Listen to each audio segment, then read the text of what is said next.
Hola chiquillos, aquí Diego Lovegood. Hoy día vamos a ir a lo básico. Vamos a, en este video, analizar los niveles de organización de la materia. Ya vamos a ir tan a lo básico que vamos a empezar con una introducción a conceptos centrales como lo son ciencia y biología. Ya nosotros sabemos que la biología es una de las ciencias que se estudia para la PSU, y cuando hablamos de biología estamos hablando de una ciencia que, como dice aquí, tiene como objeto de estudio a los seres vivos. Entonces, si yo digo que la biología estudia a los seres vivos, es vital que podamos definir qué cosa es un ser vivo y qué cosa no lo es. Porque si yo le apunto un gato, ustedes me van a decir es un ser vivo. Si yo lo apunto a ustedes, ustedes van a decir sí, yo también soy un ser vivo.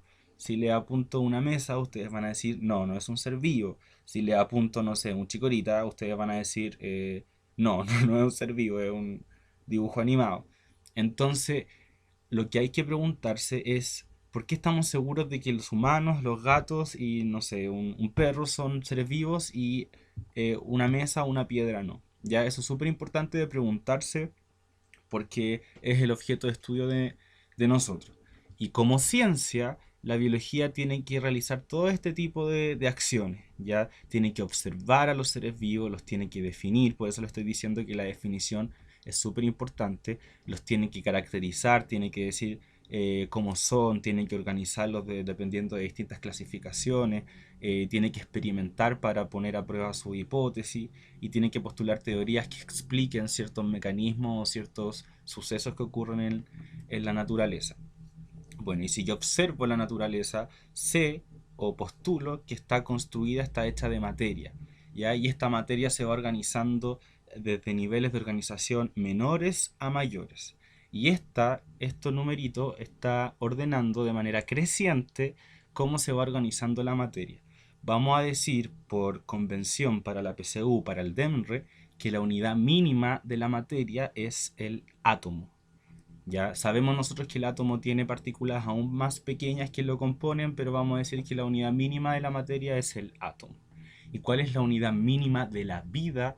La unidad mínima de la vida va a ser este nivel 3, la célula. Ya no se confundan, porque todos estos años que llevo haciendo clases, aunque no lo crean, se siguen confundiendo y siguen diciendo weá, ¿ya? Porque algunos siguen diciendo que la unidad mínima de la materia es la célula, porque se empiezan a confundir, porque es biología, etcétera, etcétera. No, ¿ya? El átomo es la unidad mínima de la materia y la célula es la unidad mínima de la vida, son cosas distintas. Pregunta, ¿se tienen que saber de memoria este orden creciente de los niveles de organización? Sí, porque muchas veces les preguntan por esto mismo, ya por ordenar de menor a mayor nivel de organización o al revés, de mayor a menor complejidad, quién contiene a los demás o cuál está contenido en los otros. Ya, así que ojo, esas preguntas tienen mucho que ver con comprensión de lectura. No siempre les van a preguntar de menor a mayor, así que no se aseguren y lean bien las preguntas de la PSU. Bueno, este orden, insisto, se lo tienen que saber de memoria.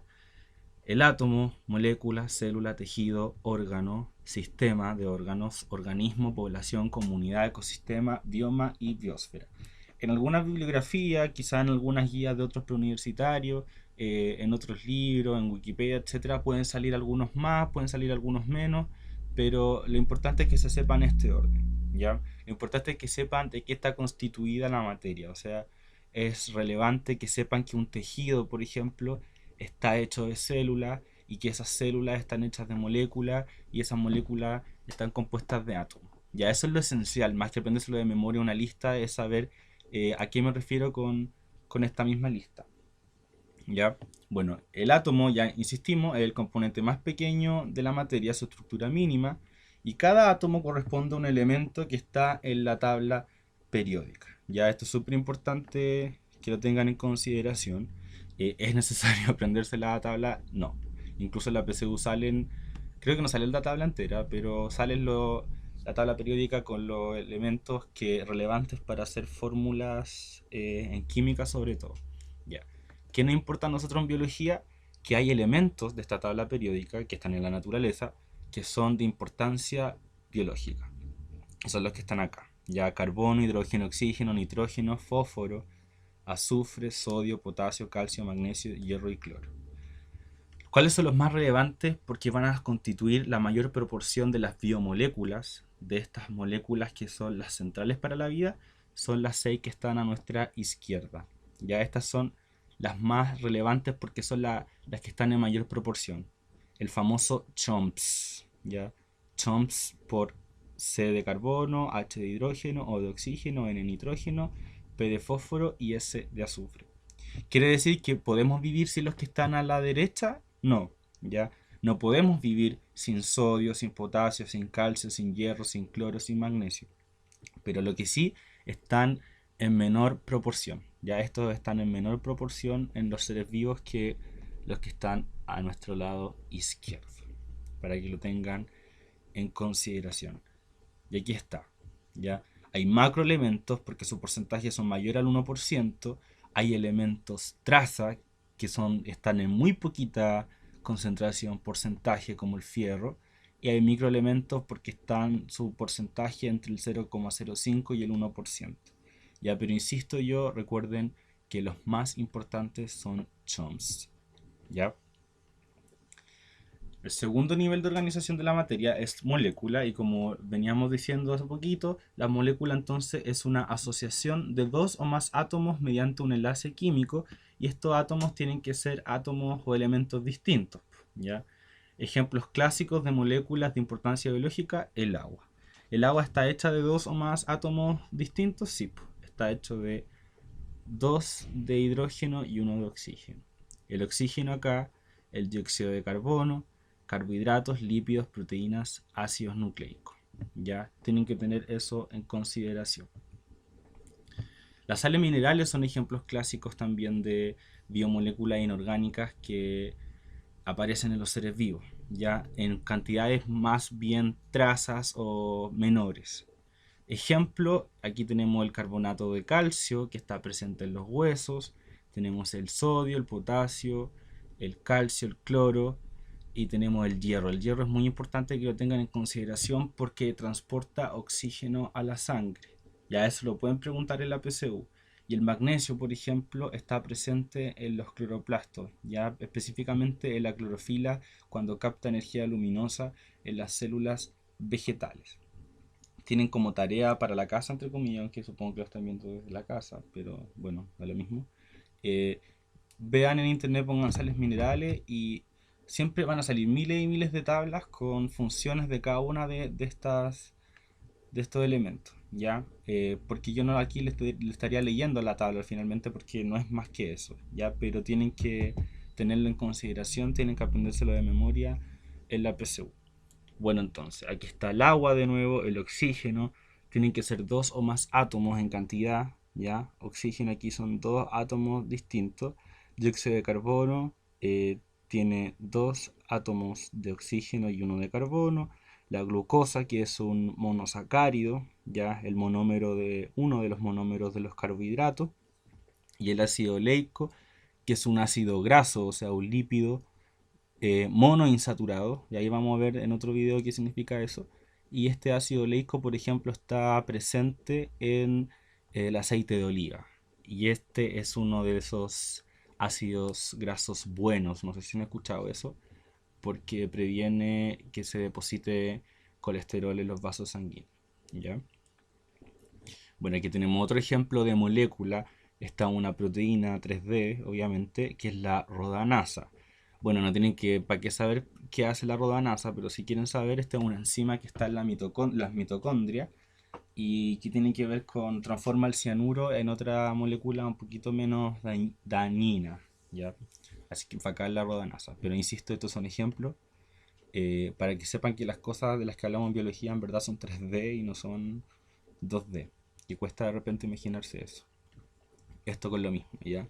Estas son visiones reales, no computarizadas de moléculas hasta el momento. Ustedes saben que las moléculas tienen tamaños más que microscópicos, así que es súper difícil verlos bien, ¿ya? Pero para que tengan en consideración que sí existen, ¿ya? Bueno, las moléculas, además de organizarlas o clasificarlas según su cantidad, en su proporción en el peso corporal de un ser vivo, también las podemos clasificar dependiendo si son orgánicas o inorgánicas. ¿ya? ¿Y cuál es la diferencia? Que vámonos a la derecha. Las moléculas orgánicas son las que en su estructura química molecular tienen carbono como elemento principal del esqueleto. O sea, el carbono es el elemento central que organiza el esqueleto molecular de estas moléculas. ¿Y cuáles son ejemplos de moléculas orgánicas? Los hidratos de carbono o carbohidratos es lo mismo, azúcares. Los lípidos también son moléculas orgánicas, los ácidos nucleicos y las proteínas. Y estas son las 4 biomoléculas más importantes y que la PSU pregunta una por una, ¿ya? Y las moléculas inorgánicas son moléculas que no tienen al carbono como elemento principal de la cadena, ¿ya? Por ejemplo, el agua, las sales minerales y otro tipo de moléculas. Insisto, no es que no tengan carbono, ya ese es otro de los errores frecuentes. Las moléculas inorgánicas sí pueden tener carbono en su estructura molecular. Lo que pasa es que no lo tienen como el elemento central, no es el que organiza la cadena.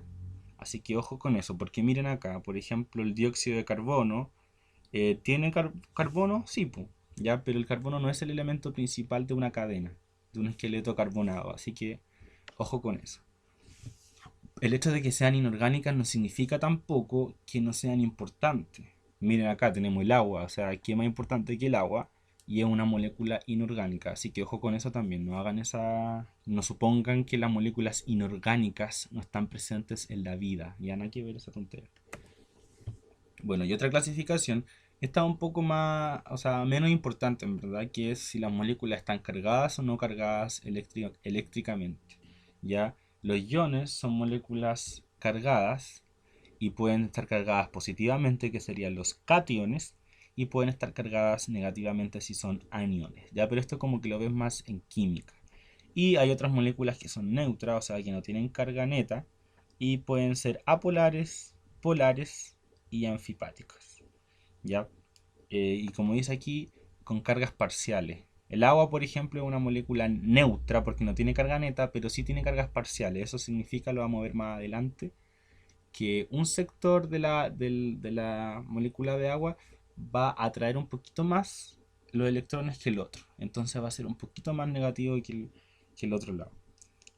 Vamos a ver qué es el oxígeno. ¿Ya? Eso. Bueno, y este otro monito que no me interesa que vean, así que no, lo vamos a cambiar. Ya, y vamos a terminar este video viendo el agua. Ya, el agua como la gran molécula inorgánica de importancia biológica.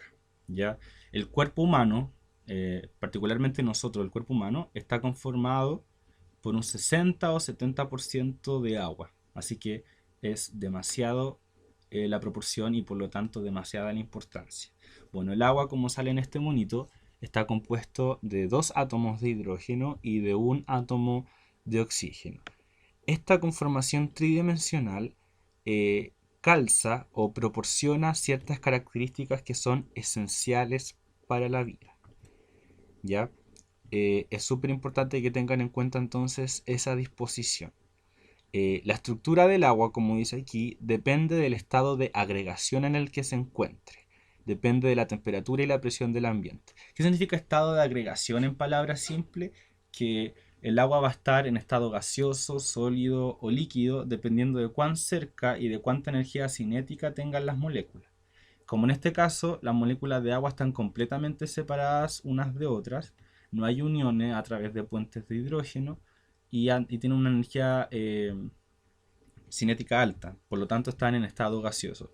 Esto de los estados del agua como que es una materia muy fácil, porque como que la enseñan en básica y todo. Yo me acuerdo que me hacían hacer como monitos. Ya entonces en el estado gaseoso voy a suponer que todos sabemos que el estado de cohesión, el grado de unión es muy baja, el ordenamiento es nulo porque se está moviendo continuamente y adquiere la forma del recipiente que la contiene. En el estado líquido, la energía de cohesión sigue siendo baja y el ordenamiento sigue siendo poco, pero obviamente sabemos que es mayor que en el estado gaseoso. O sea, aquí, como ven en el monito, tienden a formarse ciertos puentes de hidrógeno y otros siguen estando más bien libres, pero se sueltan a cada rato, ¿ya? Y en el caso del agua líquida, también adquiere la forma del recipiente que la contiene. Y miren qué bonito. Y en el estado sólido, la energía de cohesión, de unión, es altísima y el ordenamiento también es alto y forman estructuras hexagonales, ¿ya? De 6 lados. Y no toma la forma del recipiente. O sea, si yo tengo un hielo cúbico y tengo un recipiente de otra forma geométrica, yo no voy a poder introducir ese hielo a menos que lo derrita, ¿ya? Así que a eso se refiere con que no toma la forma del recipiente.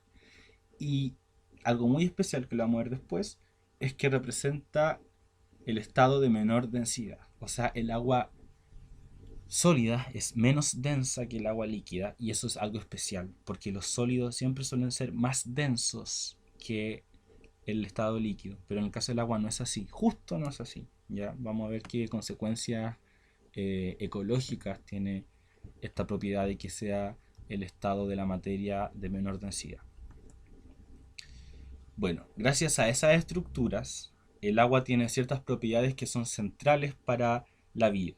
¿Ya? Gracias a estas propiedades, polaridad, unión a través de puentes de hidrógeno, solvente universal, alta tensión superficial, baja densidad en estado sólido, alto calor específico, alto calor de vaporización y capilaridad, gracias a esas propiedades que el agua es tan importante para los sistemas vivos. ¿Ya? Primero veamos la polaridad. El agua es una molécula neutra, o sea, que no tiene carga neta, pero como ya les vine diciendo hace poquitas diapos atrás, presenta polos, cargas parciales. ¿Por qué? Miremos acá, miremos el mono de nuevo. Sabemos que estas pelotitas blancas son los átomos de hidrógeno y esta pelotita roja es el átomo de oxígeno. Tridimensionalmente, entre los átomos de hidrógeno se forma un ángulo de 104,5. Dato freak, no. Lo pueden preguntar en la PSU. Esa disposición angular permite que exista una carga parcial porque los electrones se van a acercar más, miren acá, los electrones se van a acercar más hacia el lado del oxígeno, no solo por este ángulo, sino también porque el oxígeno es más electronegativo que el hidrógeno. ¿Ya? Como sale aquí. Esto se debe a que el oxígeno es un elemento mucho más electronegativo que el hidrógeno. En palabras sencillas, ¿qué significa que el oxígeno sea más electronegativo que el hidrógeno? Significa que el oxígeno atrae con mayor fuerza a los electrones que el hidrógeno. Entonces, si yo tengo en un lado el hidrógeno y en el otro lado el oxígeno y pongo un electrón al medio, ese electrón va a tender a ir hacia el oxígeno porque es más electronegativo. ¿Ya? Pero no se lo quita completamente, lo siguen compartiendo. Y por eso se dice que las cargas, ahí existen cargas, pero son parciales nomás. Entonces, si los electrones se acercan un poco más hacia el lado del oxígeno, el oxígeno va a tener una carga parcial, como sale aquí, negativa. Y los hidrógenos, que van a estar un poquito más alejados de los electrones, van a tener una carga parcial positiva. ¿Ya? A eso se refiere entonces con que el agua tenga polos, que tenga esa propiedad de la polaridad. Pero en su conjunto, su carga sigue siendo neutra, ¿ya? Para que tengan en cuenta esa situación. Bueno, y gracias a esa polaridad es que una molécula de agua se puede unir con otras moléculas de agua. Miren acá, tengo la molécula de agua 1 y acá tengo la molécula de agua 2. ¿Y cómo yo cohesiono estas moléculas? A través de la atracción por carga, de las cargas parciales. Tengo entonces acá un átomo de hidrógeno con carga parcial positiva y acá tengo un átomo de oxígeno con carga parcial negativa. Entonces esas cargas parciales, ustedes saben, los opuestos se atraen, se van a atraer y van a formar lo que se llama un puente de hidrógeno. ¿Ya? Esta unión es un puente de hidrógeno. ¿Ya? Son enlaces débiles, pero en conjunto, cuando formaban esas estructuras que vimos en el estado sólido, se convierten en estructuras fuertes. Pregunta: ¿con cuántas moléculas de agua se puede unir una molécula de agua? Con 4. Miren acá, en el monito del lado derecho. Esta molécula de agua central se puede unir a 4 otras moléculas de agua. ¿Por qué? Porque tiene dos polos parciales positivos y tiene dos polos parciales negativos. ¿Ya? Así que para que vayan viendo. Y esta molécula de agua de acá arriba se va a poder unir a otras tres y con esta última van a formar las cuatro. Y así sucesivamente. Entonces, estas uniones son puentes de hidrógeno. Entonces, les voy a repetir para que no se confundan. Las uniones dentro de una misma molécula de agua, o sea, se me desaparece el clic, aquí está. La unión entre este hidrógeno con este oxígeno en la misma molécula de agua es una unión de tipo covalente, común y corriente, ¿ya? Pero la unión que se establece entre moléculas de agua distintas son puentes de hidrógeno. Por eso estas se pueden romper más fácilmente. Y yo no puedo romper fácilmente un enlace covalente y romper la molécula de agua. ¿Ya? Ojo con eso, que también es un tema en el que se confunde. Bueno, y gracias también a la polaridad, para que vean que la polaridad es súper importante, gracias a la polaridad, el agua también se le considera el solvente universal. ¿Qué significa eso? Que el agua puede disolver una gran cantidad de solutos, una gran cantidad de compuestos, gracias a esta propiedad de las cargas parciales. ¿Ya? ¿Qué cosas puede disolver específicamente, hablando químicamente? El agua disuelve compuestos polares y compuestos cargados eléctricamente, ¿ya? Recuerden siempre, lo igual disuelve a lo igual. Entonces, por ejemplo, yo tengo agua con sal, ¿ya? Sodio, cloro, cloruro de sodio es sal. Y entonces, si yo echo sal a un vaso de agua, la sal se va a disolver. ¿Por qué? Porque el sodio y el cloro son moléculas cargadas. Aquí yo tengo un catión y acá yo tengo un anión. Entonces, ¿qué es lo que va a pasar? El sodio positivo se va a sentir atraído por las cargas parciales negativas del agua y el cloro negativo se va a sentir atraído por las cargas parciales positivas del hidrógeno. Entonces van a ir formando estas estructuras y el agua va a disolver finalmente la sal. Ya, eso es más o menos la explicación de por qué el agua es solvente universal. ¿Qué cosas no puede disolver el agua? Lo contrario, no puede disolver compuestos apolares. Ejemplo clásico, la grasa, los lípidos. Los lípidos son compuestos apolares y por lo tanto el agua no los puede disolver. Por eso en la sopa, cuando ustedes toman sopa que tiene agua y le echan aceite, se forman como esas burbujitas o pelotitas de aceite, ya porque el agua no puede disolver el aceite. Bueno, otra función importante del agua, o no función, sino que más bien propiedad, es que posee una alta tensión superficial. ¿Qué significa eso? Que las moléculas de agua sienten una gran atracción entre ellas y por eso, por ejemplo, se explica la formación de gotas. Se suelen juntar siempre, se atraen entre sí. Entonces, si yo tengo una superficie de agua donde por un lado tengo aire y por otro lado tengo agua, las moléculas de agua van a sentirse más atraídas por sí mismas, por el agua que por el aire. Entonces la fuerza de atracción, la tensión, se va a realizar hacia abajo. ¿Ya? Aquí dice, las moléculas de agua en la superficie se ven atraídas hacia el centro, porque tienen mayor atracción por el agua que por el aire. Y eso es súper importante. Por eso, por ejemplo, bichitos muy chiquititos, como este, pueden nadar, o sea, no pueden nadar, pueden caminar encima del agua, ya porque la fuerza que realiza no es tan grande como para romper la tensión superficial del agua, ya. Yo no sé mucho de física, así que no podría explicar como la sumatoria de los vectores ni nada, pero esa es la explicación de por qué bichitos chicos pueden caminar por el agua y por ejemplo nosotros no, ya a menos que seamos Jesús, ya porque nuestra pata pisando el agua va a ejercer una fuerza que va a ser imposible que sea contrarrestada por una fuerza que venga de la tensión superficial del agua, ya, así que ojo con eso. Siempre he tenido una discusión con los cabros del preu de todos los años de cómo se llama este mono, de este bicho. Eh, yo le llamo araña Jesús, pero parece que no se llama araña Jesús. Bueno, da lo mismo. Bueno, otra propiedad importante que les venía anticipando es que el agua en su estado sólido es menos denso que en su estado líquido. Esto es especial Sí. No es la única, pero hay muy pocas moléculas que tienen esta característica. ¿Por qué? Ya lo expliqué. Porque lo sólido siempre suele ser más denso que lo líquido. Y en el caso del agua es al revés. ¿Qué significa eso? En palabras simples, que el hielo flota. Si ustedes tienen un vaso de agua y le echan eh, hielo de agua, el hielo va a flotar. Y eso no es normal, porque los sólidos deberían ser más densos y lo más denso siempre queda al fondo. Y entonces, sorry. Entonces en este caso, el hielo va a flotar porque el agua es más denso y el agua queda al fondo. Esto es totalmente anómalo, pero en el agua es normal, insisto.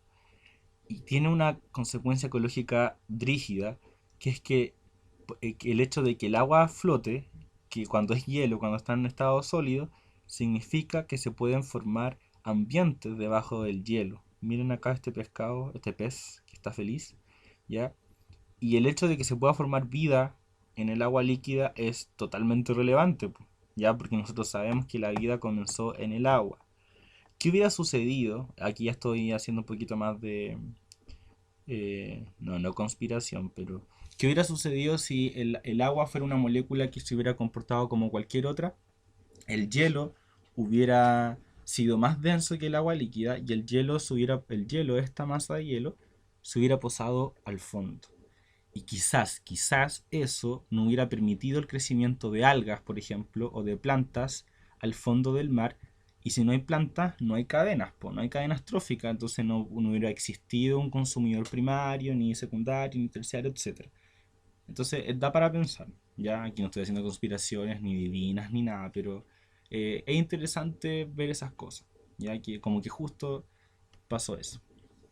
Bueno, también el agua posee un alto calor específico y un alto calor de vaporización. No son lo mismo, pero son parecidos, ¿ya? El alto calor específico significa, como lo dice su nombre, que el agua necesita absorber mucho calor para subir su temperatura, ¿ya? Aquí lo dice con otras palabras. Aquí dice, el agua es capaz de absorber mucho calor y seguir siendo líquida. O sea, para yo convertir el agua líquida en agua gaseosa, ¿ya? Tengo que meterle mucho calor. Por lo tanto, el hecho de que el agua le cueste tanto cambiar de temperatura lo convierte en una sustancia termorreguladora. Me cuesta tanto cambiarle la temperatura al agua que cualquier sistema de materia como nosotros, como los seres vivos, que esté compuesto de una gran cantidad de agua, nos convierte a nosotros en seres vivos que podemos mantener nuestra temperatura más o menos constante. Y ahí eso es súper, súper, súper relevante. Y por ejemplo, por esa razón, las poblaciones o las ciudades que están cerca del mar no tienen tanta cambio o no hay un gran delta, una gran diferencia entre la temperatura máxima y mínima del día, que si lo comparamos, por ejemplo, con las localidades que están cerca de las montañas, los cerros y que están lejos del mar, ¿ya? Porque el mar obviamente es una masa de agua. Entonces, entre más lejos del mar esté una ciudad, más diferencia va a haber entre su temperatura mínima y máxima, porque no va a haber una regulación de temperatura. Bueno, y el alto calor de vaporización es similar, que dice que para evaporar el agua se requiere gran cantidad de energía calorífica, ¿ya? O sea, si el cuerpo necesita perder calor, por ejemplo, cuando estamos trotando, bailando, etcétera, transpiramos. ¿Y qué es transpirar? Es botar agua. Entonces, cuando yo estoy teniendo mucho calor, estoy produciendo mucho calor por cualquier tipo de actividad física, yo boto agua porque sé que el agua se va a llevar mucho calor, ¿ya? ¿Por qué? Porque el agua absorbe mucho calor. Entonces, eso que lo tengan en consideración. Y finalmente, la última propiedad del agua es su capilaridad, que es la propiedad que tiene de ascender, de subir por tubos pequeños. Ya vas a seguir, miren acá. Yo pongo tubitos pequeños verticales en algo que contiene agua. El agua va a comenzar a subir por las paredes. Y esto pasa porque las moléculas de agua se adhieren fácilmente a las paredes por su alta tensión superficial, por ejemplo, ¿ya? Y como pueden suponer, bueno, y también sale aquí en el tercer punto, La capilaridad es una propiedad importante para el movimiento de agua, sobre todo en las plantas. Que nosotros sabemos que el agua tiene que subir desde las raíces hacia el tallo y las hojas. ¿Ya? Y eso, chicos, eso ha sido el video de hoy. Espero les haya gustado y nos vemos en otro video para empezar a hablar de las moléculas orgánicas.